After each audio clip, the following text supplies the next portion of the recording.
السلام علیکم ورحمۃ اللہ وبرکاتہ نحمدہ ونصلی علی رسولہ الکریم اما بعد فاعوذ باللہ من الشیطان الرجیم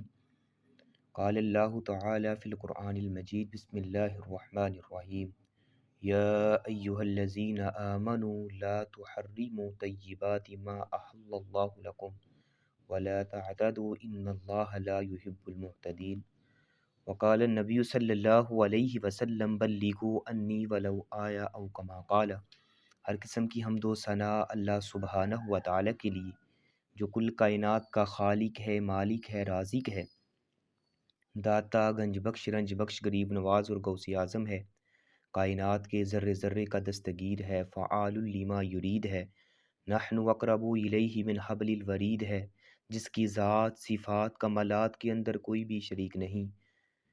ان گنت لا تعداد درود و سلام سرور کائنات، فخر موجودات، سرکار دو عالم، امام الانبیاء، شمس الضحیٰ، والی بطحا، سرچشمہ رشد و ہدا، منبع مہر و وفا، میرے اور آپ کے پیر و مرشد جناب محمد رسول اللہ صلی اللہ علیہ وآلہ وسلم کی ذات اقدس پر اللہ سبحانہ و تعالیٰ کا بے حد احسان اور انعام ہے کہ جس خالق کائنات نے ہمیں دوبارہ اس با برکت اور با مقصد مجلس میں جمع فرمایا ہے، جہاں پر ہم ڈیلی بیس پر ایک پارے کا خلاصہ جو ہے وہ بیان کرتے ہیں اور سنتے ہیں۔ اللہ سبحانہ و تعالیٰ سے دعا ہے کہ اللہ ہمیں قرآن کے احکامات کے مطابق زندگی بسر کرنے کی توفیق عطا فرمائے۔ آج ہمارا پارہ نمبر جو ہے وہ 7 ہے، تو 7ویں پارے میں 2 صورتیں بیان ہوئی ہیں، یعنی سورۃ المائدہ کا آخری حصہ اور اسی طرح جو ہے سورۃ الانعام کا پہلا حصہ ہے۔ تو سورۃ المائدہ جو ہے وہ مشرکین عرب اپنی مرضی سے جس چیز کو چاہتے حلال قرار دیتے اور جسے چاہتے تھے وہ حرام کر دیتے تھے، یعنی جو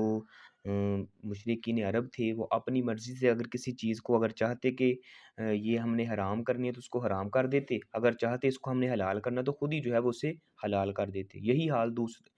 دوسرے مذاہب کے لوگوں کا بھی ہے کہ وہ ذاتی خواہش کی بنیاد پر نا چیزوں کو حلال یا حرام کرتے ہیں، جبکہ یہ اختیار صرف اللہ تعالیٰ کے پاس ہے۔ وہ جسے چاہے اپنے بندوں کو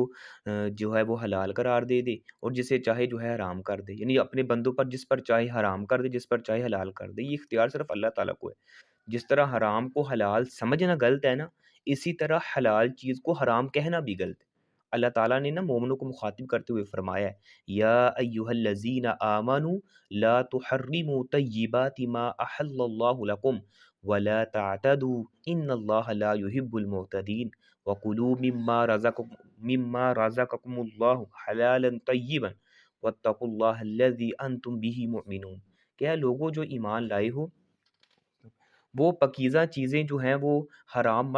مت ٹھہراؤ جو اللہ نے تمہارے لیے حلال کی ہیں، اور حد سے نہ بھرو، بے شک اللہ حد سے بھرنے والوں سے محبت نہیں کرتا۔ اور اللہ تعالیٰ نے تمہیں جو کچھ دیا ہے اس میں سے حلال طیب چیزیں جو ہیں وہ کھاؤ، اور اللہ سے ڈرو جس پر تم ایمان رکھنے والے ہو۔ تو جو چیزیں اللہ تعالیٰ نے حلال کی ہیں انہیں عقیدتاً یا عملاً حرام نہ بنا لو۔ جیسے صوفی قسم کے لوگ ہیں، نکاح سے عملاً اس لیے پرہیز کرتے ہیں کہ نکاح سے جو ذمہ داریاں ہیں وہ انسان پر پڑتی ہیں، تو وہ عبادت الہی میں جو ہے وہ یعنی غافل ہو جاتا ہے۔ تو اس قسم کے لوگ عیسائیوں میں بھی موجود تھے اور مسلمانوں میں بھی موجود ہیں، بلکہ ایسا رجحان جو ہے پیدا کرنا یہ ایسا تصور ہے جس سے اس شریعت نے منع کیا ہے۔ جیسے صحابہ کرام جو ہیں وہ نبی علیہ الصلوۃ والسلام کے ماں جی عائشہ صدیقہ رضی اللہ تعالیٰ عنہ کے پاس آتی ہیں، آپ علیہ الصلوۃ والسلام کی عبادات کے متعلق پوچھا تو ماں جی عائشہ صدیقہ رضی اللہ تعالیٰ عنہ نے نبی علیہ الصلوۃ والسلام کی عبادات کے متعلق صحابہ کرام کو جو ہے وہ بتایا، تو وہ کہنے لگے تو آپ علیہ الصلوۃ والسلام کی عبادت کے آگے تو ہماری عبادتیں تو بہت کم ہے۔ ان میں سے ایک کہنے لگا بھائی، یہ کہنے لگے کہ میں جو ہے وہ ساری عمر جو ہے نکاح نہیں کروں گا، اور کسی نے کہا جو ہے میں ساری رات جو ہے وہ عبادت میں گزاروں گا، جس سے اپنے جسم کے، بیوی کے اور مہمانوں کے سب کے حقوق جو ہے تلف ہوتے تھے۔ کسی نے کہا میں ہمیشہ دن کا روزہ رکھا کروں گا۔ تو نبی علیہ الصلوۃ والسلام کو جب ان باتوں کا علم ہوا تو آپ نے ان صحابہ کو سخت تنبیہ کی اور فرمایا کہ میں اللہ کا رسول ہوں اور تم سب سے زیادہ اللہ سے ڈرنے والا ہوں۔ میں نے نکاح بھی کیے ہیں، میں رات کو سوتا بھی ہوں، قیام بھی کرتا ہوں، میں نفلی روزے بھی رکھتا ہوں، چھوڑتا بھی ہوں۔ یہی میرا طریقہ ہے، اور جس نے میری سنت سے اعراض کیا اس کا مجھ سے کوئی تعلق نہیں ہے۔ یعنی جو شریعت میں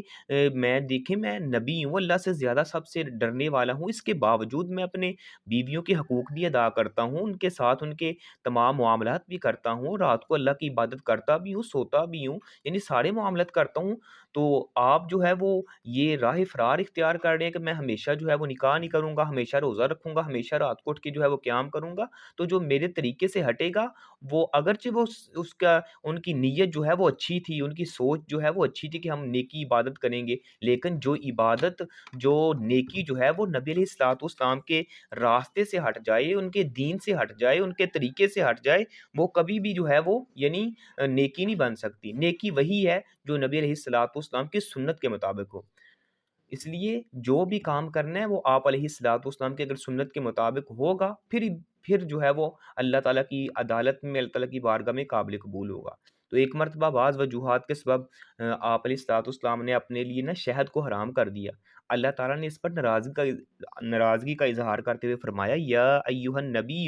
لما تحرم ما احل اللہ لک تبتغی مرضات ازواجک واللہ غفور الرحیم، کہ اے نبی تو کیوں حرام کرتا ہے جو اللہ نے تیرے لیے حلال کیا ہے؟ تو اپنی بیویوں کی خوشی چاہتا ہے، اور اللہ تعالیٰ تو بہت بخشنے والا نہایت رحم کرنے والا ہے۔ لہٰذا یہاں سے کیا بات ثابت ہو رہی ہے کہ جو چیز اللہ نے حلال کی ہے اس کو اپنے اوپر جو ہے حرام نہیں کیا جا سکتا، اور جو چیز اللہ نے حرام کی ہے اس کو حلال نہیں کیا جا سکتا۔ اللہ کے اختیار میں ہے، جسے چاہے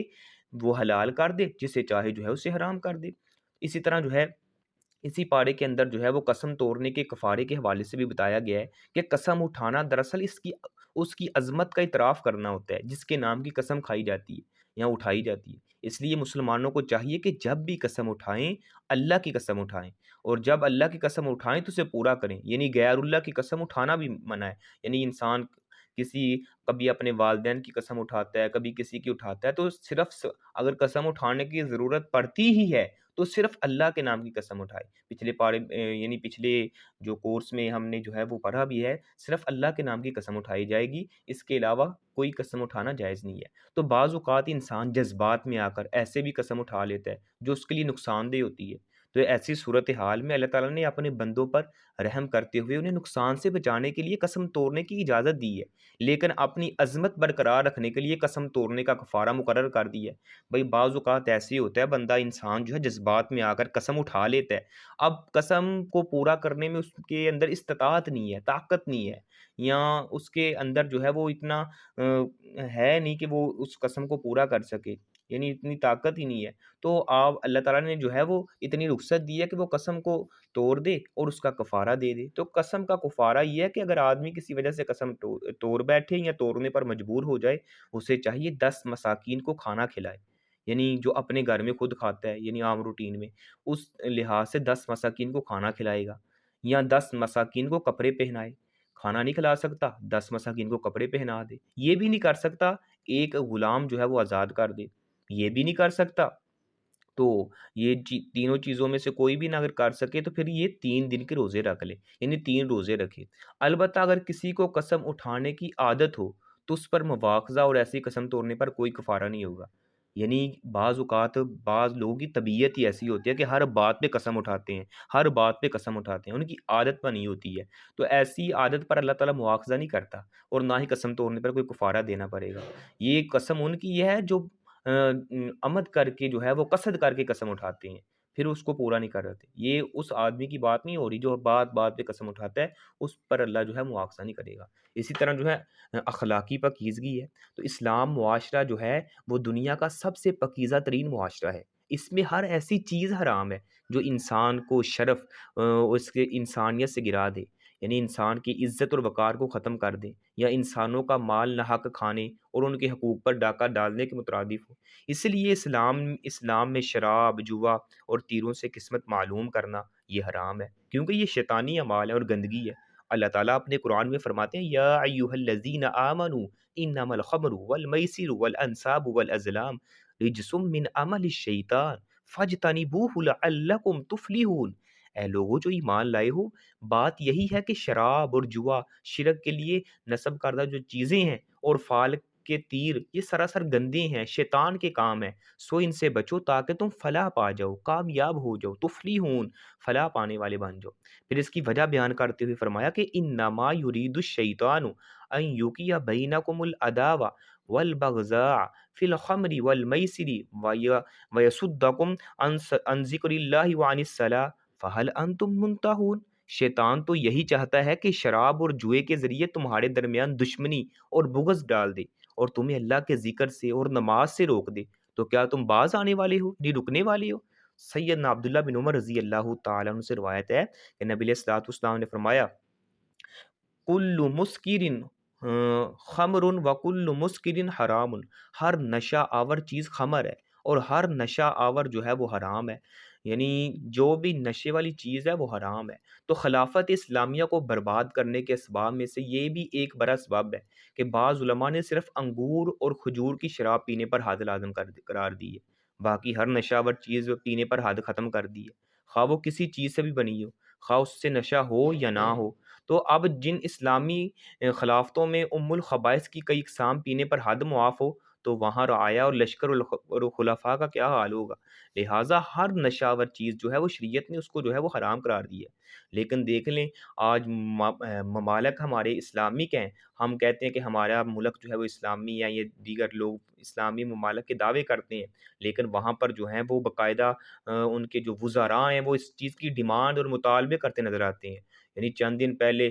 وہ سوشل میڈیا پر ایک جو ہے وہ بڑی پوسٹ گردش کر رہی تھی، جس میں جو سابقہ وزیر تھا، وفاقی وزیر، وہ یعنی فواد چودھری، وہ کہہ رہا تھا کہ بھائی پاکستان کے اندر جو ہے وہ ایسے اڈے ہونے چاہیے جہاں پہ جو ہے وہ شراب جو ہے فروخت ہو سکے، شراب پی جا سکے، جس کا دل چاہتا ہے پی، جس کا دل نہیں چاہتا وہ نہ پیے۔ یعنی اس طرح کے لوگ جب یہ باتیں کریں گے تو پھر دیکھیں کہ اسلامی ممالک کے اندر کس طرح کے لوگ جو ہیں وہ آ کر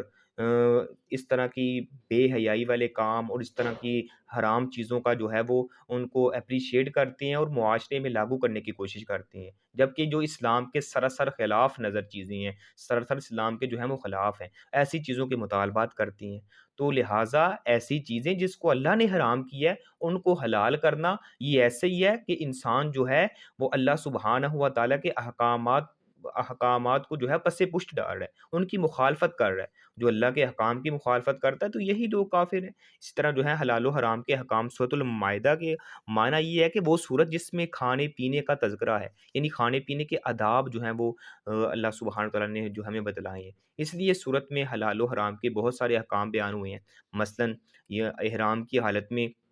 خشکی کے جانور کا شکار کرنا حرام ہے، جبکہ سمندری جانور کا شکار جائز ہے۔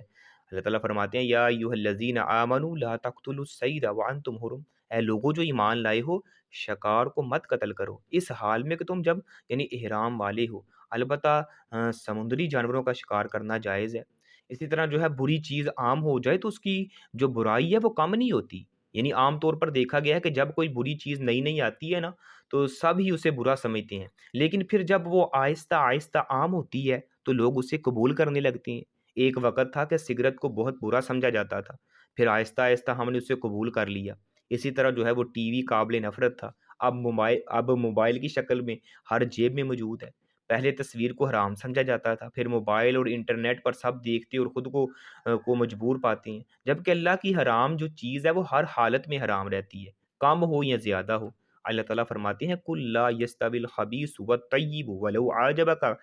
کثرت الخبیث فاتقوا اللہ یا اولی الالباب لعلکم تفلیحون۔ کہہ دے کہ ناپاک اور پاک برابر نہیں ہے، خواہ ناپاک کی کثرت تجھے تعجب میں ڈالے، بس اللہ سے ڈرو اور اللہ سے ڈرو اے عقل والو تاکہ تم فلاح پا جاؤ۔ اسی طرح جو ہے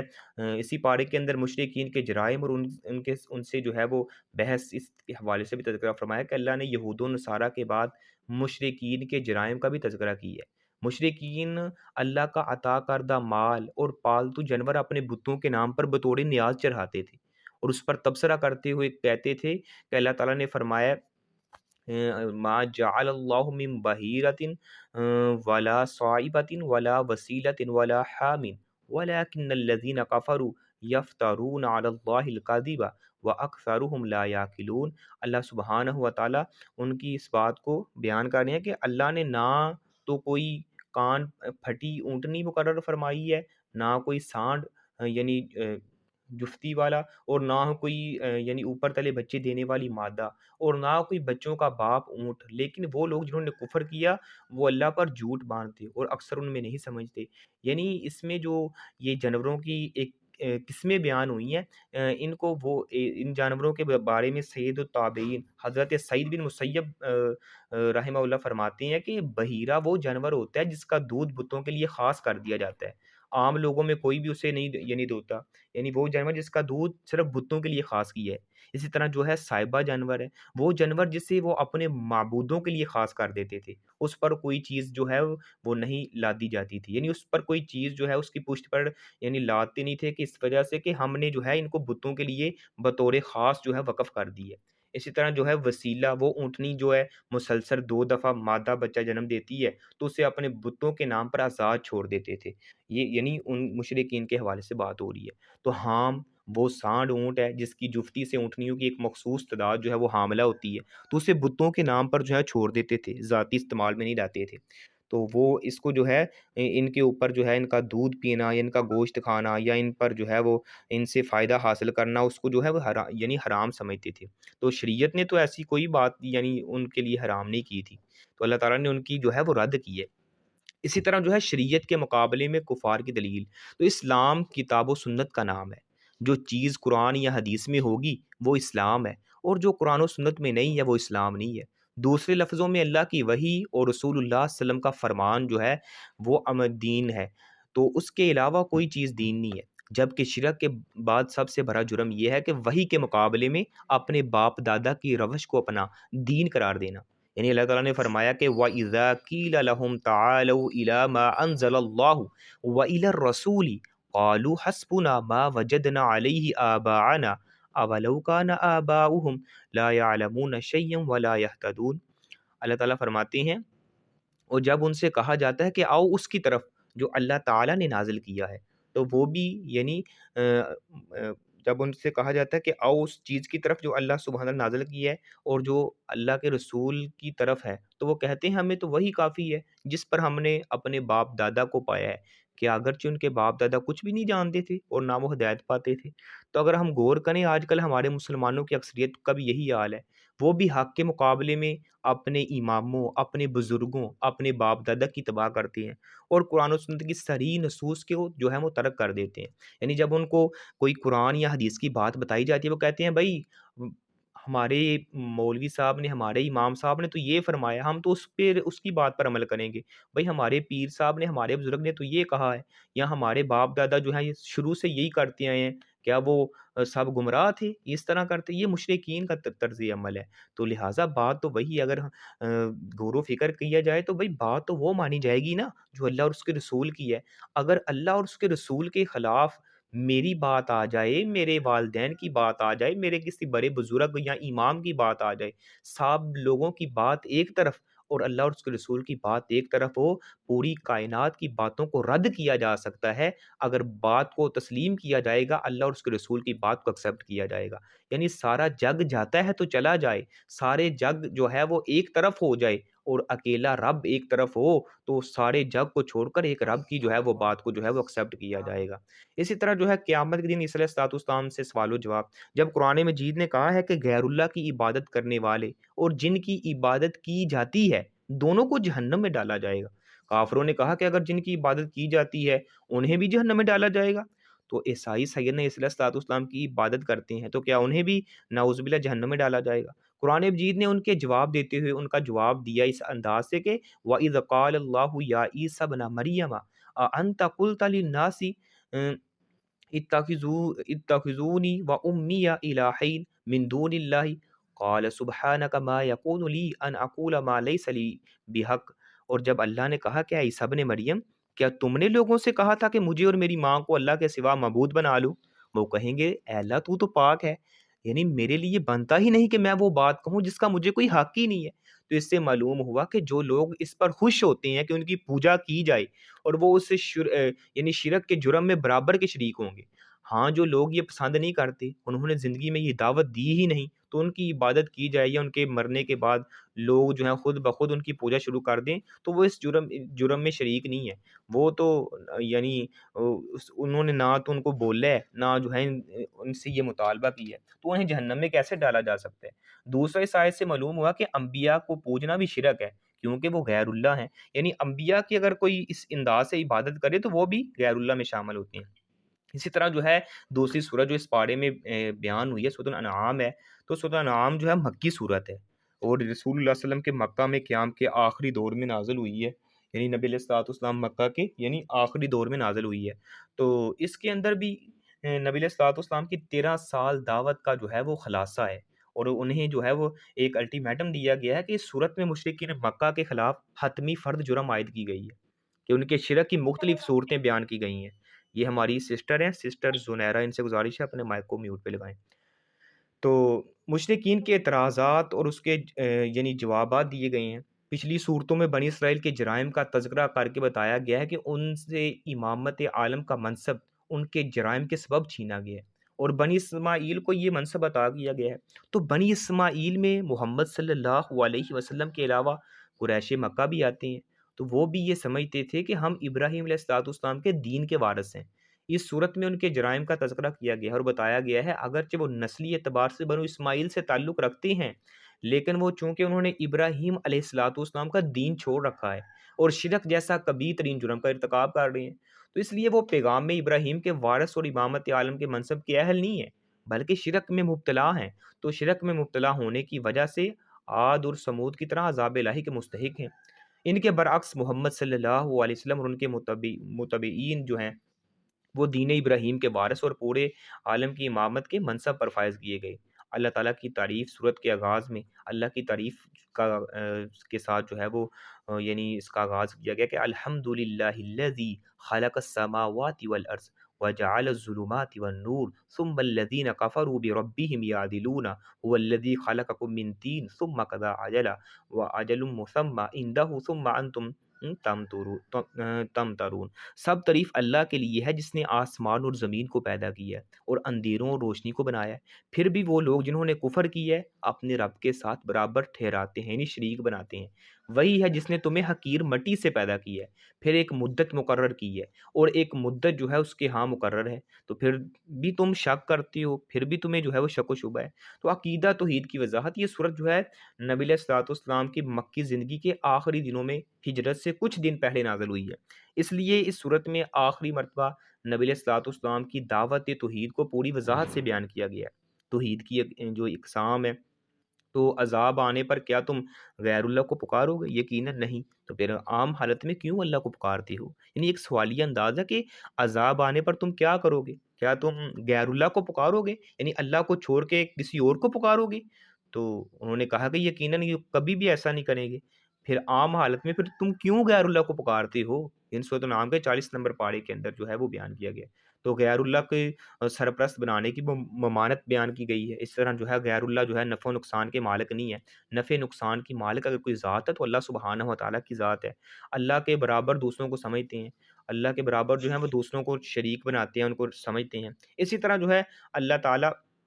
اللہ تعالیٰ کی مخلوق اس کو یعنی اللہ تعالیٰ کی مخلوق کو جو ہے وہ اس کا شریک بنا دیتے ہیں، یعنی اللہ کی مخلوق کو اس کا شریک بنانا۔ اسی طرح جو ہے وہ اللہ تعالیٰ برحق مولا، حاکم اور جلد حساب لینے والا ہے۔ تو مشرکین مکہ کے جرائم کی فہرست بھی بیان کی گئی ہے۔ مشرکین مکہ اللہ تعالیٰ کے احکام کو ماننے کی بجائے ان سے منہ پھیرتے ہیں اور حق کو جو ہے وہ جتلاتے ہیں، یعنی اس کو جو ہے وہ تسلیم نہیں کرتے۔ تو ان سے پہلے ان سے طاقتور ترین لوگ بھی اسی جرائم کی پداش میں جو ہے ہلاک کیے گئے ہیں۔ اللہ تعالیٰ فرماتے ہیں الم یرو کم اہلکنا من قبلہم من قرن مکناہم فی الارض ما لم نمکن نمکن لکم وارسلنا السماء علیہم مدرارا وجعلنا الانہار تجری من تحتہم فاہلکناہم بذنوبہم وانشأنا من بعدہم قرنا آخرین۔ کیا انہوں نے نہیں دیکھا کہ ہم نے ان سے پہلے کتنے زمانے کے لوگوں کو جو ہے وہ ہلاک کر دیے، جنہیں ہم نے زمین میں وہ اقتدار دیا تھا جو تمہیں نہیں دیا گیا، اور ہم نے ان پر موسلا دھار بارش برسائی، ہم نے نہریں بنائی جو ان کے نیچے سے بہتی تھی، پھر ہم نے انہیں ایک گناہوں کی وجہ سے ہلاک کر دیا اور ان کے بعد دوسرے زمانے کے لوگ پیدا کر دیے۔ تو یہ قرآن مجید کو اسی طرح جو ہے وہ جادو سمجھتے تھے۔ اگر کتاب ان کے ہاتھ میں پکڑا بھی دی جائے تب بھی یہ اسے جادو قرار دیتے تھے اور ماننے سے انکار کرتے تھے، کہتے ہیں یہ تو کسی جادوگر کا نعوذ باللہ کلام ہے، یہ کیسے جو ہے کلام ہے۔ اللہ تعالیٰ فرماتے ہیں وَلَوْ نَزَّلْنَا عَلَيْكَ كِتَابًا فِي قِرْطَاسٍ فَلَمَسُوهُ بِأَيْدِيهِمْ لَقَالَ الَّذِينَ كَفَرُوا إِنْ هَذَا إِلَّا سِحْرٌ مُبِينٌ۔ اگر یقیناً ہم آپ پر کاغذ میں لکھی ہوئی کوئی چیز اتار دے پھر وہ اسے اپنے ہاتھوں سے چھوتے تو یقیناً وہ لوگ جنہوں نے کفر کیا یہی کہتے کہ یہ تو کھلے جادو کے سوا کچھ بھی نہیں ہے، پھر بھی وہ ماننے سے جو ہے وہ انکار کر دیتے۔ تو یہ کہتے ہیں کہ اگر محمد صلی اللہ علیہ وسلم واقعی اللہ کے نبی ہیں تو ان کے ساتھ فرشتے ہونے چاہیے، چونکہ اس کے آگے پیچھے فرشتے نہیں چلتے اس لیے وہ اللہ کا نبی نہیں ہو سکتا۔ یعنی کیسے جو ہے وہ گھٹیا مطالبات کرتی ہیں۔ بھئی اگر تو آپ اللہ کے نبی ہو تو آپ کی تو آگے پیچھے فرشتے ہونے چاہیے، اگر آپ کے آگے پیچھے فرشتے نہیں ہیں تو ہم آپ کو نبی نہیں مانتے۔ یعنی اس طرح کے ان کے یہ دیکھیں دعوے تھے۔ تو یہ لوگ اللہ کے انبیاء کا مذاق اڑاتے اور انہیں یاد رکھنا چاہیے کہ یہ مذاق انہیں گھیر لے گا، یعنی ان کی پکڑ کا سبب بنے گا۔ اللہ تعالیٰ فرماتے ہیں وَلَقَدِ اسْتُهْزِئَ بِرُسُلٍ مِّن قَبْلِكَ فَحَاقَ بِالَّذِينَ سَخِرُوا مِنْهُم مَّا كَانُوا بِهِ يَسْتَهْزِئُونَ۔ اور بلا شبہ یقیناً تو اس سے پہلے کئی رسولوں کا مذاق اڑایا گیا ہے، تو ان لوگوں کو جنہوں نے ان میں سے جو ہے وہ ان انبیاء کا مذاق اڑایا ہے، اسی وجہ سے مذاق کرنے کی وجہ سے اس چیز نے جو ہے ان کو جو ہے وہ تباہ و برباد کر دیا ہے، ان کو جو ہے وہ گھیرے میں ڈال دیا ہے۔ تو یہ لوگ جو ہیں وہ آخرت کا بھی انکار کرتے ہیں۔ تو اسی طرح جو ہے قیامت کے دن ان کی حالت کیا ہوگی وَلَوْ تَرَىٰ إِذَا وُقِفُوا عَلَى النَّارِ فَقَالُوا يَا لَيْتَنَا نُرَدُّ وَلَا نُكَذِّبَ بِآيَاتِ رَبِّنَا وَنَكُونَ مِنَ الْمُؤْمِنِينَ۔ جب قیامت کے دن ان کی حالت یہ ہوگی کہ وہ کہیں گے جب ان کو جہنم کے آگ کے اوپر جو ہے وہ کھڑا کیا جائے گا، تو جب وہ دیکھیں گے نا آگ کو تو کیا کہیں گے اے کاش ہم واپس بھیجے جائیں اور اپنے رب کی آیات کو نہ جھٹلائیں اور ایمان والوں میں سے ہو جائیں جو ایمان لانے والے ہیں۔ لیکن جب غیب کے سارے پردے اٹھ جائیں گے اور ہر چیز آنکھوں سے دیکھ لیں گے تو پھر ماننے اور اقرار کرنے کا کوئی فائدہ نہیں ہوگا۔ فائدہ تو تب ہے نا جب دنیا کے اندر مان کے جائیں۔ اسی طرح جو ہے نبی علیہ الصلوۃ والسلام کو تسلی دی جا رہی ہے کہ اگر یہ آپ کا انکار کر رہے ہیں تو یہ کوئی نئی بات نہیں ہے، بلکہ آپ سے پہلے رسولوں کو بھی جو ہے وہ جھٹلایا گیا ہے، چونکہ عذاب دینے کا اختیار رسولوں کے پاس نہیں ہوتا، اس لیے انہیں اللہ کی طرف سے فیصلہ آنے تک صبر کرنا چاہیے۔ وَلَقَدْ كُذِّبَتْ رُسُلٌ مِّن قَبْلِكَ فَصَبَرُوا عَلَىٰ مَا كُذِّبُوا وَأُوذُوا حَتَّىٰ آتَاهُمْ نَصْرُنَا وَلَا مُبَدِّلَ لِكَلِمَاتِ اللَّهِ وَلَقَدْ جَاءَكَ مِن نَّبَإِ الْمُرْسَلِينَ۔ اور یقیناً تجھ سے پہلے کئی رسولوں کو جھٹلایا گیا ہے تو انہوں نے اس پر صبر کیا ہے، وہ جھٹلائے گئے ہیں یا ایذا دیے گئے ہیں، تکلیف دیے گئے ہیں، یہاں تک کہ ان کے پاس ہماری مدد آ گئی ہے اور کوئی بھی اللہ کی باتوں کو بدلنے والا نہیں ہے۔ یقیناً تیرے پاس ان رسولوں کی کچھ خبریں آئی بھی ہیں، یعنی نبی علیہ الصلوۃ والسلام کو بتایا جا رہا ہے۔ تو آپ کو ان کی یہ دنیاوی لحاظ سے خوشی یہ نہ سمجھ لیں کہ ہم ان پر خوش ہیں، بلکہ ہمارے پکڑنے کا طریقہ یہی ہے کہ ہم پہلے خوشی دیتے ہیں، یعنی خوشحال کرتے ہیں، پھر اچانک پکڑتے ہیں۔ یعنی اللہ سبحانہ و تعالیٰ پکڑ کا انداز ہے کہ انسان کو ڈھیل دیتا ہے، بھائی ابھی بھی سدھر جا، ابھی بھی تیرے پاس وقت ہے، واپس آ جا۔ لیکن جب نہیں آتا پھر اللہ کی پکڑ آتی ہے فَلَمَّا نَسُوا مَا ذُكِّرُوا بِهِ فَتَحْنَا عَلَيْهِمْ أَبْوَابَ كُلِّ شَيْءٍ حَتَّىٰ إِذَا فَرِحُوا بِمَا أُوتُوا أَخَذْنَاهُمْ بَغْتَةً فَإِذَا هُمْ مُبْلِسُونَ۔ پھر جب وہ اس کو بھول جاتے ہیں جس کی انہیں نصیحت کی گئی ہے تو ہم ان پر ہر چیز کے دروازے کھول دیتے ہیں، یہاں تک کہ جب ان چیزوں کے ساتھ خوش ہو گئے جو انہیں دی گئی تھی پھر ہم نے اچانک انہیں پکڑ لیا، تو اچانک وہ نا امید تھے۔ اسی طرح جو ہے دنیا میں عذاب الہی کی بھی مختلف صورتیں ہیں، اللہ تعالیٰ جو ہے نافرمان قوموں پر مختلف صورتوں میں عذاب بھیجتا ہے۔ قل هو القادر على ان يبعث عليكم عذابا من فوقكم او من تحت ارجلكم او يلبسكم شيعا ويذيق بعضکم بعض بعض انظر کیف نصرف الآیات لعلہم یفقہون۔ کہہ دے کہ وہی اس پر قادر ہے تم پر تمہارے اوپر سے عذاب بھیج دے یا تمہارے پاؤں کے نیچے سے یا تمہیں مختلف گروہ بنا کر گتھم گتھا کر دے، یعنی تمہارے بعض کو بعض کی لڑائی کا جو ہے مزہ چکھائے۔ دیکھ ہم کیسے آیات کو پھیر پھیر کر بیان کرتے ہیں تاکہ وہ سمجھیں۔ تو نبی علیہ الصلوۃ والسلام نے فرمایا میں نے اپنے رب سے نا 3 دعائیں کی ہیں، یعنی آپ علیہ الصلوۃ والسلام فرماتے ہیں میں نے رب سے 3 دعائیں کی ہیں۔ ایک میں نے یہ کیا کہ اللہ میری ساری امت کو غرق کر کے ہلاک نہ کر، یعنی غرق کر کے ہلاک نہ کرنا، تو اللہ تعالیٰ نے میری یہ دعا قبول فرما لی ہے۔ اسی طرح دوسری میں نے یہ دعا کی ہے کہ اللہ میری ساری امت کو جو ہے وہ قحط میں مبتلا نہ کرے، تو اللہ نے میری اس دعا کو بھی قبول کر لی ہے۔ تیسری میں نے یہ دعا کی ہے کہ میری امت کو آپس میں اختلاف اور انتشار سے بچائے، تو اللہ تعالیٰ نے میری اس دعا کو قبول نہیں فرمایا۔ یعنی پہلی دو کو تو اللہ نے جو ہے وہ قبول فرما لیا، لیکن یہ تیسری دعا کو اللہ نے جو ہے وہ میری دعا کو قبول نہیں فرمایا۔ تو اوپر سے عذاب جیسے بارش کی کثرت ہو جاتی ہے، طوفان آ جاتا ہے، یا بجلی وغیرہ ہے، اولے ہیں، آندھی وغیرہ ہے، یا ظالم حکمران ہے،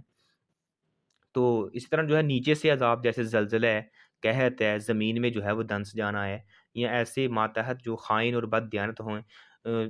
ان کے سپرداری ہے، تو اس حوالے سے جن ڈسکس ہو رہی ہے۔ تو ابراہیم علیہ الصلوۃ والسلام کا اپنے والد اور اپنی قوم کو دعوت توحید کا ایک انداز بھی بیان کیا گیا ہے۔ وَإِذْ قَالَ إِبْرَاهِيمُ لِأَبِيهِ آزَرَ أَتَتَّخِذُ أَصْنَامًا آلِهَةً إِنِّي أَرَاكَ وَقَوْمَكَ فِي ضَلَالٍ مُبِينٍ وَكَذَلِكَ نُرِي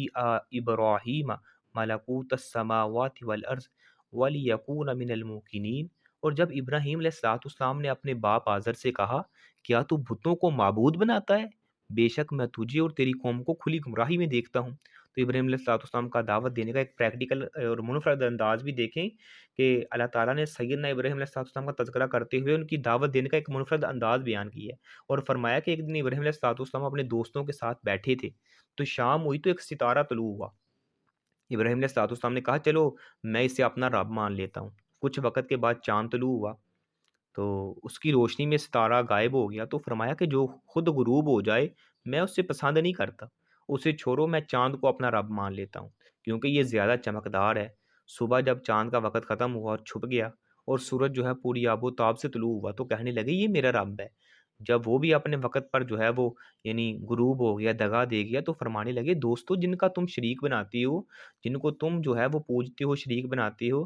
میں ان سب سے بری ہوں، کیونکہ وہ اپنا وجود برقرار نہیں رکھ سکی، تو وہ مجھے کیوں کر تحفظ دے سکتی ہیں؟ یعنی جو اپنا وجود ہی نہیں برقرار رکھ سکتے، تو وہ مجھے میری حفاظت کیسے کر سکتی ہیں؟ یعنی پریکٹیکل انہیں سمجھایا کہ تمہارے بنائے ہوئے شریک کسی کام کے نہیں ہیں، بلکہ یہ تو خود اللہ کے طے کردہ نظام کے تابع اور اس کے نوکر ہیں، اس کے خادم ہیں، تو یہ خدا بننے کے مستحق کیسے ہو سکتے ہیں؟ اسی طرح جو ہے وہ قریش مکہ کو یہ منصب کیوں نہیں دیا گیا؟ اس میں شک نہیں ہے کہ قریش جو ہے بنو اسماعیل ہے، لیکن بنو اسماعیل کو ملنے والی امامت عالم کے منصب کے لیے اہل علم اہل نہیں ہے، یعنی اس کے جو ہے وہ قابل نہیں ہے، تو کیونکہ انہوں نے انبیاء علیہ الصلوۃ والسلام کا راستہ جو ہے وہ چھوڑ دیا۔ اللہ تعالیٰ نے آل ابراہیم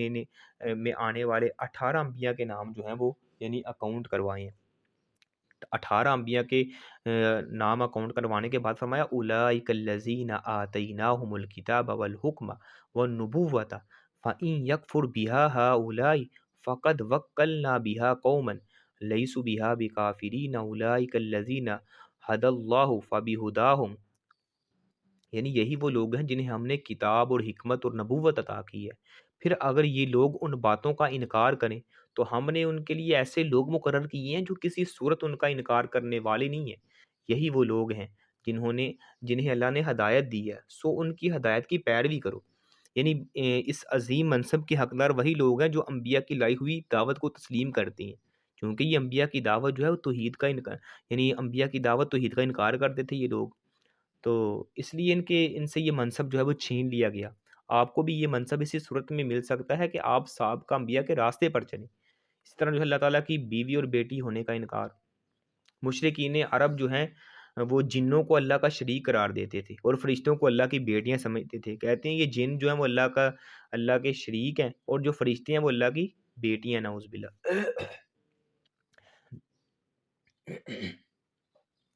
اللہ تعالیٰ نے قرآن مجید میں فرمایا وَجَعَلُوا لِلَّهِ شُرَكَاءَ الْجِنَّ وَخَلْقَهُمْ وَخَرَقُوا لَهُ بَنِينَ وَبَنَاتٍ بِغَيْرِ عِلْمٍ سُبْحَانَهُ وَتَعَالَىٰ عَمَّا يَصِفُونَ، اور انہوں نے جنوں کو اللہ کے شریک بنا دیا، حالانکہ اس نے انہیں پیدا کی ہے، اور اس کے لیے بیٹے اور بیٹیاں کچھ جائے بغیر تراش لیتی ہیں، وہ پاک ہے، بلند ہے اس چیز سے جو وہ بیان کرتی ہیں، یعنی اللہ تعالیٰ کے لیے وہ جو ہے بیٹے اور بیٹیاں شریک بناتی ہیں۔ اللہ فرما رہے ہیں بھائی میں پاک ہوں، نہ کوئی میرا بیٹا ہے نہ کوئی بیٹی ہے، میں تو اکیلا ہوں، ازل سے اکیلا ہوں، ابد تک اکیلا رہوں گا، میرا کوئی شریک نہیں ہے، نہ ہی کوئی میرا ہمسر ہے، یعنی میں اکیلا ہوں اور اکیلا ہی رہوں گا۔ اسی طرح جو ہے اللہ تعالیٰ کے تنہا معبود ہونے کی دلیل یہ ہے کہ کفار جو ہیں وہ کفار عرب جو ہے اللہ تعالیٰ کو کائنات کا واحد خالق مانتے تھے، لیکن عبادت اور دعا کرتے ہوئے دوسری ہستیوں کو اس کے لیے وسیلہ بناتے تھے۔ اللہ تعالیٰ نے اپنا تعارف کراتے ہوئے فرمایا ذالکم اللہ ربکم لا الہ الا ہوا خالق کل شیء فاعبدوہ وہو علی کل شیء وکیل۔ یہی اللہ تمہارا رب ہے، اس کے سوا کوئی معبود نہیں ہے، ہر چیز کو پیدا کرنے والا ہے، سو تم اس کی عبادت کرو، اور وہ ہر چیز پر جو ہے نگہبان ہے، یعنی محافظ ہے، حفاظت کرنے والا ہے۔ اسی طرح جو ہے مشرکین کے جھوٹے معبودوں کو گالی دینے کی ممانعت بھی بیان کی گئی ہے، کیونکہ نئے مسلمان ہمیشہ جذباتی ہوتے، یعنی مکہ کے اندر جو ہے وہ مکہ میں جو لوگ اسلام قبول کرتے ہیں وہ کفار اور ان کے جو ہے وہ جھوٹے معبودوں کے متعلق جو ہے وہ بڑی جذباتی گفتگو کرتے تھے۔ اس پر اللہ تعالیٰ نے انہیں مخاطب کرتے ہوئے فرمایا کہ وَلَا تَسُبُّوا الَّذِينَ يَدْعُونَ مِن دُونِ اللَّهِ فَيَسُبُّوا اللَّهَ عدوًا بغیر علم كذلك زینا لكل امة عملهم ثم الى ربهم مرجعهم فینبئهم بما كانوا يعملون۔ اور انہیں گالی نہ دو جنہیں یہ لوگ اللہ کے سوا پکارتے ہیں، بس وہ زیادتی کرتے ہوئے کچھ جانے بغیر اللہ کو گالی دیں گے۔ اس طرح ہم نے ہر امت کے لیے ان کا عمل مزین کر دیا ہے، پھر ان کے رب ہی کی طرف ان کا لوٹنا ہے، تو وہ انہیں بتائے گا جو وہ کچھ کیا کرتے تھے، یعنی خود اللہ تعالیٰ جو ہے ان سے حساب لے گا۔ یعنی مشرکین جن کو اللہ کا شریک بناتے ہیں، اس میں شک نہیں ہے کہ وہ سب جھوٹے ہیں، یہ سب کو جو ہے یعنی یقین ہے کہ وہ جھوٹے ہیں۔ اس کے باوجود مسلمانوں کو چاہیے کہ انہیں چرانے کے لیے ان کے جھوٹے معبودوں کو گالی نہ دیں، کیونکہ وہ جاہل ہیں، جواب میں تمہارے سچے رب کو گالیاں دیں گے۔ اس لیے نبی علیہ الصلوۃ والسلام کی حدیث بھی ہے نا، من القبائر ان یشتم الرجل والدیہ قالوا یا رسول اللہ وهل یشتم الرجل والدیہ قال نعم یسب ابا الرجل فیشتم اباہ ویشتم امہ فیسب امہ۔ کبیرہ گناہوں میں سے ہے کہ آدمی والدین کو گالی دے، یعنی یہ کبیرہ گناہ ہے کہ آدمی اپنے والدین کو گالی دے۔ صحابہ کرام نے کہا اللہ کے رسول کیا آدمی اپنے والدین کو بھی گالی دیتا ہے؟ آپ نے فرمایا ہاں، وہ کسی کے باپ کو جب گالی دے تو نتیجے میں وہ اس کے باپ کو گالی دے گا، وہ کسی کی ماں کو گالی دے گا تو جواب میں وہ اس کی ماں کو گالی دے گا، تو یہ ایسے ہی ہے جیسے وہ اپنے والدین کو خود گالی دے رہا ہے۔ یعنی ایسی بات کہنا جس کے جواب میں گالی ملے تو ایسے شخص جو ہے اس گالی کا ذمہ دار ہے۔ تو یہ کس وجہ سے ہوتی ہے؟ یعنی سخت زبان استعمال کرنے سے لوگوں میں جو ہے وہ ضد اور ہٹ درمی پیدا ہوتی ہے، اور وہ سمجھتے بوجھتے بغیر جو ہیں وہ سچائی کو تسلیم نہیں کرتے۔ تو ہم دین کے دائی ہیں، ہمارا کام لوگوں کو اسلام کے قریب لانا ہے، مخالفین میں ضد پیدا کر کے جو ہے انہیں اسلام سے دور کرنا نہیں ہے۔ یعنی اسلام تو ایک ایسا دین ہے جو اگر آپ علیہ الصلوۃ والسلام کی خصوصیت دیکھی جائے نا، آپ علیہ الصلوۃ والسلام کا یہی تو جو ہے وہ یعنی صفات تھی کہ جو غیر مسلم جو دشمن بھی ہوتے تھے وہ آپ علیہ الصلوۃ والسلام کا اخلاق، آپ کا انداز، آپ کی زبان مبارک کے اندر جو مٹھاس ہوتی تھی اس کو جو ہے وہ دیکھ کے اور سن کے جو ہے وہ آپ علیہ الصلوۃ والسلام کی جو ہے وہ شریعت کو قبول اور ایکسیپٹ کر لیتے تھے اور کلمہ پڑھ کے مسلمان ہو جاتے تھے۔ یعنی آپ علیہ الصلوۃ والسلام کی یہ خصوصیت تھی، آپ کا یہ انداز تھا، حتیٰ کہ کوئی دشمن بھی آپ کو آ کے تکلیف پہنچا رہا ہے، آپ کی گردن میں جو ہے وہ کپڑا ڈال کے اس کو جو ہے بل دینا شروع کر دیتا ہے، نبی علیہ الصلوۃ والسلام کی آنکھوں سے جو آنسو جو ہے وہ ابر جاتے ہیں۔ اس کے باوجود آپ علیہ الصلوۃ والسلام فرما رہے ہیں بھی اسے کچھ نہیں کہنا۔ سیدنا امیر المومنین حضرت عمر رضی اللہ تعالیٰ عنہ اپنی تلوار کو نکال کے اشارہ، بس اشارے کی صرف جو ہے انتظار ہے کہ اشارہ کریں میں اس کی جو ہے گردن اتار کے آپ کے قدموں میں پھینک دوں۔ فرمایا نہ بھائی اس کو کچھ نہیں کہنا، اس کے مطالبے کو پورا کیا جائے۔ آپ علیہ الصلوۃ والسلام مسجد نبوی میں آ کے جو ہے وہ بدو پیشاب کرنا شروع کر دیتا ہے، صحابہ بھاگتے ہیں اس کو مارنے کے لیے، آپ نے فرمایا رک جاؤ، اس کو پیشاب کرنے دو، جب کیا پھر اسے سمجھایا، سمجھانے کا انداز، آپ علیہ السلام کا اخلاق، نرم گفتگو سے متاثر ہو کے وہی بندہ مسلمان ہو جاتا ہے۔ اس طرح جب وہ ایک واقعہ وہ بھی ہے مسجد نبوی کے اندر، جب جو ہے صحابہ کرام موجود تھے، ایک شخص اٹھتا ہے بھائی مجھے یا رسول اللہ زنا کی اجازت دی جائے، بدکاری کی اجازت دی جائے۔ آپ علیہ الصلوۃ والسلام نے اسے اپنے قریب بلایا، صحابہ اس کے پکڑ کے بٹھا رہے ہیں، کیسے سوال نبی علیہ الصلوۃ والسلام سے پوچھ رہے ہیں۔ آپ علیہ الصلوۃ والسلام نے فرمایا نہیں بھی اس کو قریب آنے دو، قریب بلایا، فرمایا کیا تو یہ بات پسند کرتا ہے کہ تیری بیٹی کے ساتھ، تیری بہن کے ساتھ، تیری ماں کے ساتھ، کوئی تیری خالہ کے ساتھ آپ نے چند رشتے گنوائے، کوئی یہ کام کرے؟ کہتے ہیں میری غیرت اجازت نہیں دیتی، میری غیرت تو گوارا نہیں کرتی۔ آپ علیہ الصلوۃ والسلام نے فرمایا وہ بھی تو کسی کی بہن ہے، کسی کی بیٹی ہے، کسی کی ماں ہے، کسی کی خالہ ہے۔ تو جب اس کو یہ مسئلہ سمجھ آیا پھر آپ علیہ الصلوۃ والسلام نے اس کے لیے دعا کی، یعنی اسے 3 دعائیں دی ہیں۔ اللہم اغفر ذنبا، اے اللہ اس کے گناہوں کو پاک اور صاف فرما، وطہر قلبا، اے اللہ اس کے دل کو ہر قسم کی بیماری، ہر قسم کے عیب، ہر قسم کی گندگی، ہر قسم کی غلاظت سے پاک اور صاف فرما، اور ساتھ وحسن فرجا، اے اللہ اس کی عزت و ناموس کی حفاظت فرما، اس کی پاک دامنی، اس کی جو ہے وہ عفت و عظمت کی جو ہے حفاظت فرما۔ جب نبی علیہ الصلوۃ والسلام نے یہ تین دعائیں دی اور ساتھ سمجھایا، وہی صحابی جو ہے روایات میں آتا ہے، مفسرین اور محدثین جو ہے وہ لکھتے ہیں